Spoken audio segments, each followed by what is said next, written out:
अस्सलाम वालेकुम, welcome back to my YouTube channel. Today our topic is growth curve of bacteria. हम पहले पढ़ चुके हैं कि बैक्टीरिया के लिए ग्रोथ एक्चुअली है क्या।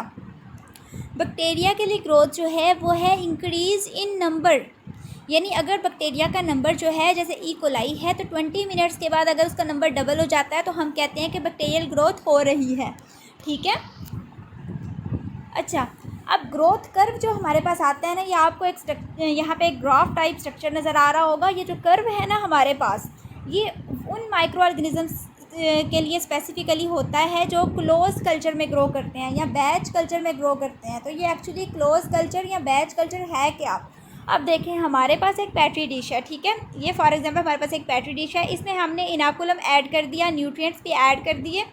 ठीक है, जो जो रिक्वायरमेंट है उस बैक्टीरिया की, कल्चर मीडियम ऐड किया है ना, और उसमें हमने कल्चर जो बैक्टीरिया जिनको हमने कल्चर करना है वो डाल दिया, इनको इनाकुलेट कर दिया और इसमें हमने न्यूट्रिएंट्स वगैरह भी ऐड कर दिए और इसको क्लोज़ कर दिया। इसमें अब ना तो हमने वेस्ट को रिमूव करना है और ना ही न्यू न्यूट्रिएंट्स ऐड करने हैं। तो जो इस तरह का कल्चर होता है ना, उसमें हमारे पास बैक्टीरिया की ग्रोथ का एक स्पेसिफिक पैटर्न आता है जिसे हम क्या कहते हैं, ग्रोथ कर्व कहते हैं। यहाँ पे आप देखें ग्रोथ कर्व आपको नज़र आ रहा है, इसकी 4 फेजेज हैं। ये फर्स्ट वन फेज़ है लैग फेज़, उसके बाद ये सेकंड वन फेज़ है लॉग फेज़, ये थर्ड फेज़ है स्टेशनरी फेज़ और ये फोर्थ वन फेज़ है डेथ फेज़।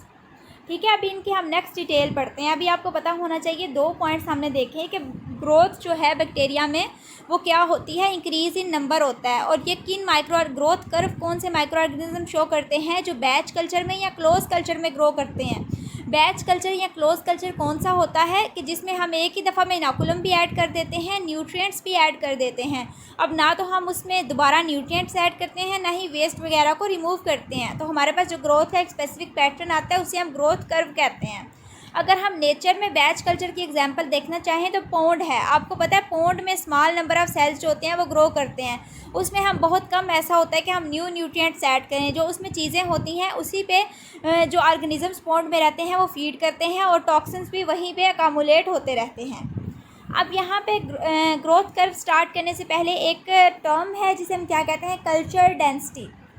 डेंसिटी बेसिकली क्या होता है, number of organism per unit area. तो कल्चर डेंसिटी क्या है कि नंबर ऑफ़ सेल्स पर वॉल्यूम ऑफ द कल्चर, यानी एक कल्चर में कितने नंबर ऑफ़ सेल्स जो हैं वो प्रेजेंट है। अच्छा, अब यहाँ पे अगर हम बात करें इन्फेक्शंस वगैरह की कि जो बैक्टीरिया इन्फेक्शन काज करते हैं, क्या वो भी ग्रोथ कर्व को फॉलो करते हैं। क्वेश्चन है ना कि वो बैक्टीरिया जो जैसे ह्यूमन में डिजीज़ काज कर रहे हैं तो क्या वो भी एक स्पेसिफिक पैटर्न ग्रोथ कर्व को फॉलो कर रहे होते हैं। यूजुअली ऐसा नहीं होता। ठीक है, मोस्टली वो फॉलो नहीं करते, समटाइम्स कर भी लेते हैं। लेकिन अगर हम ना लाइव सेल को निकालने, ये जो मतलब डिज़ीज़ काज कर रहे हैं ह्यूमन में, अगर हम उनको ऑब्ज़र्व करें तो हमें पता चलेगा कि वो भी किसी हद तक ना ये जो पैटर्न है ग्रोथ कर्व का उसको फॉलो करते हैं। अच्छा, अब हम बात करते हैं पहली फ़ेज़ की। पहली फ़ेज़ का नाम क्या है, लैग फ़ेज़। अब देखें, ये हमारे पास फ्रेश मीडियम हमने ऐड किया। ठीक है, न्यूट्रिएंट ब्रॉथ हो सकता है।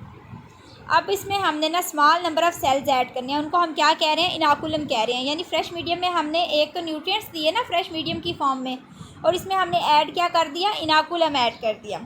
अच्छा, अब ये पहली फ़ेज़ जो है ना, इसमें बैक्टीरिया खुद को रेडी करते हैं ग्रोथ के लिए कि हमने नेक्स्ट फ़ेज़ में ग्रो करना है। तो इसमें क्या होता है कि वो मेटाबॉलिकली एक्टिव हो जाते हैं और जो भी कोई सेल रिपेयर होने वाला होता है उसको रिपेयर कर लेते हैं। अब लैग फेज़ कितनी लंबी हो सकती है या कितनी छोटी हो सकती है, ये किस चीज़ पे डिपेंड करता है, ये डिपेंड करेगा स्पीशीज़ की जीन्स पे। कि अगर जीन्स में ये बात है कि लैग फेज़ जो है वो 20 मिनट्स की होनी चाहिए तो वो 20 मिनट्स की ही होगी। दूसरा, ये किस चीज़ पे डिपेंड करेगा, कंपोजिशन ऑफ मीडियम पे, यानी मीडियम किस चीज़ से बना है। जैसे कुछ ऐसे मीडियम होते हैं जो बैक्टीरिया की ग्रोथ को ज़्यादा फेवर करते हैं as compare to other mediums. उसके अलावा ये डिपेंड करेगा कि आप मटीरियल कितना ऐड कर रहे हैं, आप माइक्रो ऑर्गेनिज्म कितने ऐड कर रहे हैं, इनाकुलम कितना ऐड कर रहे हैं। अगर ज़्यादा इनाकुलम ऐड होगा, मटीरियल कम है हमारे पास, तो ग्रोथ पे किसी न किसी तरह इफ़ेक्ट जो है वो ज़रूर होगा। अच्छा, अब हमारे पास नेक्स्ट फेज़ है लॉग फेज़। लॉग फेज़ में एक्सपोनेंशियली ग्रोथ होती है। जैसे 2 का स्क्वायर जो है वो 4 आ जाएगा, उसको 4 का हम करेंगे इस तरह। ठीक है, एक्सपोनेंशियल ग्रोथ होगी और सेल डिवाइड करेंगे बाइनरी फिशन से। यहाँ पे देखिए ना, लैग फेज़ है और उससे एकदम कर्व ऊपर की तरफ गया। उसका क्या मतलब है कि रैपिड ग्रोथ हुई है। ठीक है, यानी इस टाइम में ना माइक्रो ऑर्गेनिज्म बेसिकली क्या करेंगे कि अपनी ग्रोथ करेंगे, अपना नंबर डबल करेंगे, और ये जो नंबर डबलिंग है इसको हम क्या कहते हैं, जनरेशन टाइम कहते हैं। अच्छा, अब नंबर ऑफ़ सेल्स तो इंक्रीज़ हो रहे हैं लॉग फेज़ के थ्रू। अब देखें ना कि सेल्स इंक्रीज़ कैसे हो रहा है उनका नंबर, के वो न्यूट्रिएंट्स यूज़ कर रहे हैं, वो ऑक्सीजन यूज़ कर रहे हैं, वो टॉक्सिन्स अकामुलेट कर रहे हैं। ठीक है, ये 3 काम हो रहे हैं ना। तो जैसे जैसे न्यूट्रिएंट्स कम होंगे ग्रोथ क्या होगी, स्लो होती जाएगी।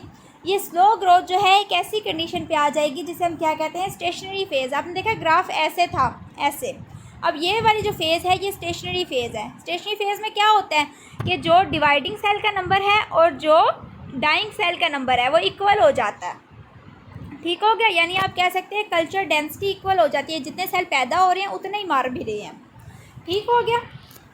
अच्छा, अब स्टेशनरी फेज़ में क्या होता है कि जो मेटाबॉलिज्म होता है ना, एक्टिव नहीं रहता, बल्कि वो सेल्स खुद को बचाने लग जाते हैं, वो सर्वाइवल मोड पे आ जाते हैं, वो पेप्टिडोग्लाइकन कम सिंथेसाइज करते हैं, वो प्रोटीन्स कम सिंथेसाइज करते हैं, वो न्यूक्लिक एसिड कम सिंथेसाइज करते हैं, उनकी ग्रोथ स्लो हो जाती है। और ऐसे बैक्टीरिया जो एंडोस्पोर्स बनाते हैं ना, उनमें स्पोरुलेशन भी हो जाती है स्टेशनरी फेज़ के दौरान। इसके अलावा एंटीबायोटिक्स वगैरह जो है वो सिंथेसाइज होती हैं स्टेशनरी फेज़ में। ऐसा क्यों है, क्योंकि बैक्टीरिया किस में स्विच कर जाते हैं, सर्वाइवल मोड में। अब पैथोजेनिक बैक्टीरिया में क्या होता है कि जो स्टेशनरी फेज़ होती है ना, वो किसके साथ लिंक है, विरुलेंसी के साथ, उनकी एबिलिटी डिजीज़ काज करने की। ठीक है, यानी वो हेल्प करती है स्टेशनरी फेज़ के वो विरुलेंट हो जाएं, सर्वाइव कर जाएं, रिप्रोड्यूस करें और डिज़ीज़ काज कर लें। अब यहाँ पे एग्जांपल है हमारे पास स्टेफेलोकोकस ऑरिस की। कोरम सेंसिंग जब स्टेफेलोकोकस ऑरिस में होती है, कोरम सेंसिंग क्या है, ये एक तरह का कम्युनिकेशन मैकेनिज़्म है बैक्टीरिया के दरमियान में। जैसे ही बैक्टीरिया इस मैकेनिज़्म को यूज़ करते हैं तो क्या होता है कि स्टार्ट हो जाती है प्रोडक्शन ऐसे एंजाइम्स की जो इनमें वायलेंसी काज कर देते हैं, जो इनमें एबिलिटी काज करते हैं कि ये डिज़ीज़ क्रिएट करें किसी दूसरे इंडिविजुअल में। तो ये ह्यूमन टिश्यू को ब्रेक डाउन कर देते हैं, सेलुलर डेब्रिस वगैरह पे अटैक करते हैं, अपना वे बना लेते हैं। ठीक है, और न्यू टिश्यू की तरफ मूव कर जाते हैं जहाँ पे न्यूट्रिएंट्स प्लेंटीफुल हों। अब लास्ट वन है हमारे पास डेथ फेज़। अब यहाँ पे देखें ना, कर्व डाउन जा रहा है, तो डाउन कर्व का क्या मतलब है कि number of micro organism decrease हो रहा है, यानी प्रोडक्शन कम हो रही है और डेथ जो है वो ज़्यादा हो गई है। क्यों, क्योंकि डेथ की वजह क्या है कि टॉक्सिन्स अकामुलेट हो गए हैं और न्यू न्यूट्रिएंट्स ऐड नहीं हो रहे। हमने पहले बात की थी बैच कल्चर में क्या होता है, ना तो टॉक्सिन्स को बाहर निकाला जाता है और ना ही न्यू न्यूट्रिएंट्स ऐड किए जाते हैं। तो इस फेज़ पे क्या होता है कि डेथ होना शुरू हो जाती है माइक्रो ऑर्गेनिज्म की। इसको हम कहते हैं डिक्लाइन फेज़ या डेथ फेज़। ठीक हो गया। अच्छा, कुछ सेल्स होते हैं जिन्हें हम परसिस्टर्स कहते हैं। इनका स्लो मेटाबॉलिक रेट होता है और ये मेडिकली इंपॉर्टेंट है। क्यों, क्योंकि ये क्रोनिक इन्फेक्शन काज करते हैं। एक होता है एक्यूट इन्फेक्शन जो कुछ दिनों बाद ख़त्म हो जाता है, क्रोनिक होता है लॉन्ग टर्म इन्फेक्शन जैसे टीबी का है, और ये एंटीबायोटिक्स वगैरह को भी रिस्पॉन्स नहीं करते, यानी इन पे डेथ फेज़ का कोई असर नहीं होता। तो ज़रा रिवाइज़ कर लेते हैं। 4 टाइप की फेजेस हैं, लैग है, लॉग है, स्टेशनरी है और डेथ है।